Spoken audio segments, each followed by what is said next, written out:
Good afternoon, my name is Olga Tamanova and I want to thank everybody who joins us in Ukraine Media Center Ukraine Forum. It's day 513 of the full-scale invasion of our homeland by Russian occupiers, and now we will be talking about the situation in Mykolaiv region. Joining us online is Vitalii, the military governor of Mykolaiv region. Good afternoon, Mr. Vitalii. Mr. Vitalii, good afternoon. I hope you're hearing us. I'm hearing and I'm seeing you. I've just forgotten to switch the microphone on. Good afternoon, Mr. Vitalii. What is the situation? We know that lately the situation is extremely complicated for the whole of the south of Ukraine. Mykolaiv is no exclusion. The enemy keeps shelling Mykolaiv region incessantly. What are the consequences? What is the situation as of now? Well, yesterday the city of Mykolaiv was attacked presumably by X-22 missiles in amount of 3 missiles. The center of the city and the residential sector was attacked. 3 persons died, including 1 child. A married couple who died. They were just sleeping in a 3-story residential building which was completely destroyed and is not subject to reconstruction. Another missile, fortunately is probably not an appropriate word, but there was a business facility damaged which was located between the 2 apartment blocks. Talking about the region, the communities of Achakin and Katsaruba are being shelled now. The residential buildings are destroyed. It's happening there on the daily basis. The district is being shelled from Kinburn speed with artillery. What are the solutions for those who are left without their homes? Well, until yesterday's shelling, there were 444 people in Mykolaiv whose homes were completely destroyed, more than 10,000 square meters that we want to rebuild. People don't need additional housing, they now live with their friends or relatives. The international organizations are extending support and aid to them, plus the financial aid by the government, but it's a systemic problem, so we're thinking about rebuilding of the destroyed housing for the time being. More than 20 apartment blocks were destroyed and damaged.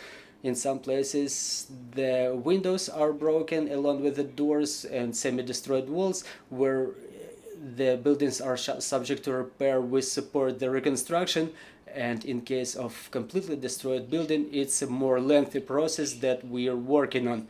Talking about infrastructure, what is the situation with the critical infrastructure? What's going on with the water supply? The water supply is not being discussed for the time being. Talking about the critical infrastructure, it's in full operation. We're preparing for predictable autumn and winter attacks based on the experience of the latest winter. So we're working one step ahead and we continue repair works of the critical infrastructure to improve its reliability.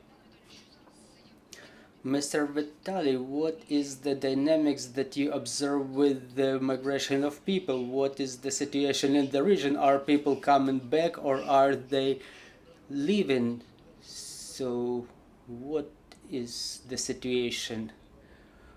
Well, people keep coming back for more than half a year now. Honestly, we have traffic jams in Mykolaiv.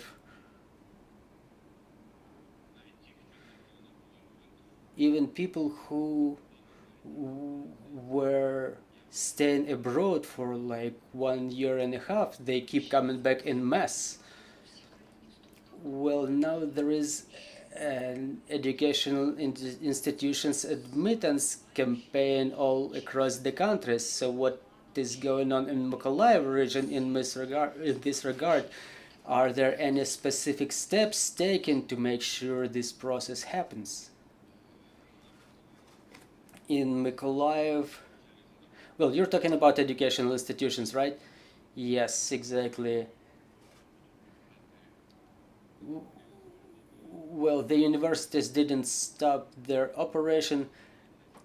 As to the other educational institutions, including kindergartens, 1,042 facilities are in total in the region.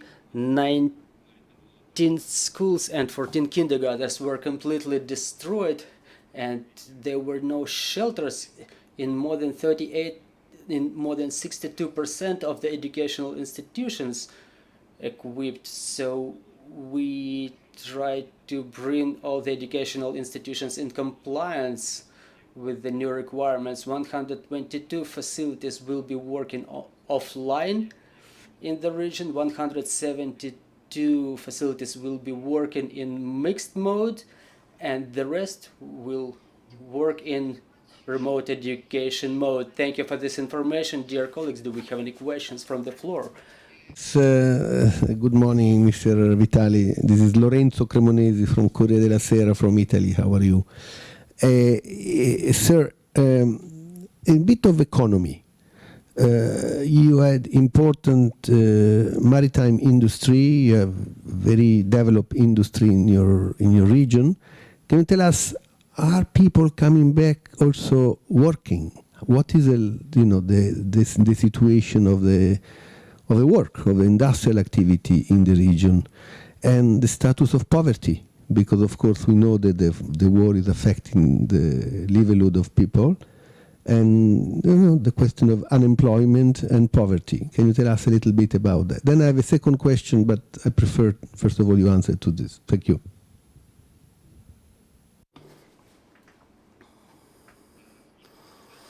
Well, it's a very good question. The situation is complicated. The industry shrinked 5 times with the beginning of the full-scale invasion. However, the maritime industry in the region, it's not a problem that has arisen yesterday. I'm currently dealing with the maritime strategy for the purposes of civil recovery. That's a multi-layer question, multi-layer matter, and without the international partners we are hardly able to make it, because we need the international partners who will recover the maritime industry in the region. Back in 2010 there were 23 people involved in the maritime industry in the region.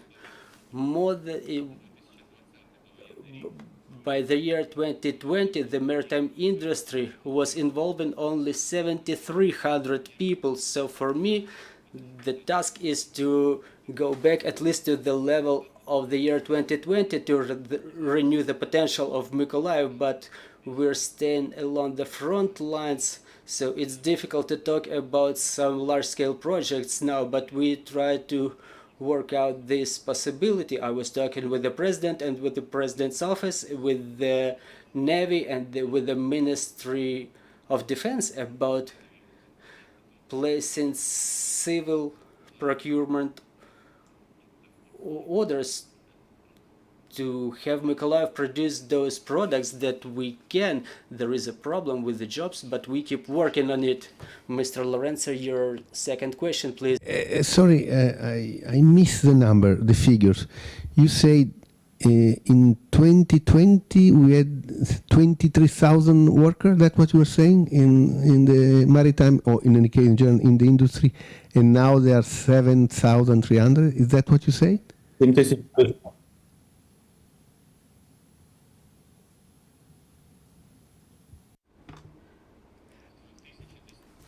In the year 2010, there were 20,000 people working in this industry, 23,000 to be exact, and by 2020 this number decreased to 7,300.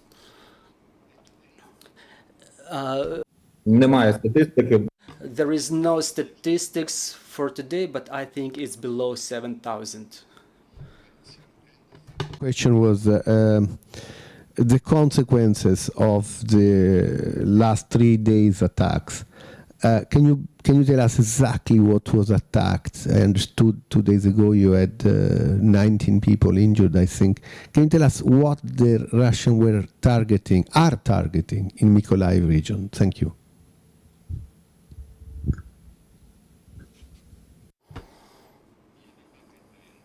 Well, I can put it this way. I don't know what they were targeting, but they hit the apartment blocks in the central part of the city where there is no even any industrial facilities. There is not even a capacity for placing an industrial facility in a radius of 10 kilometers.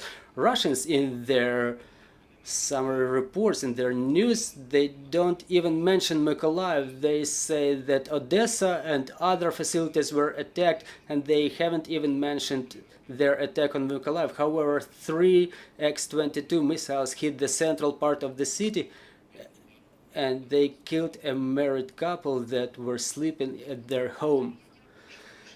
Mr. Vitalii, thank you very much for joining our broadcast. Dear colleagues, I'm reminding you joining us was Vitalii Kim, the military governor of Mykolaiv region, and at 2 o'clock we will be talking about the draft law on English language and what are the changes that we should expect. Joining us will be Mikita Potorayev, chair of the Humanitarian and Information Policy Committee of the Parliament of Ukraine. Thank you for staying with us. Let's work together for our victory, and thank our security and defense forces, and glory to Ukraine.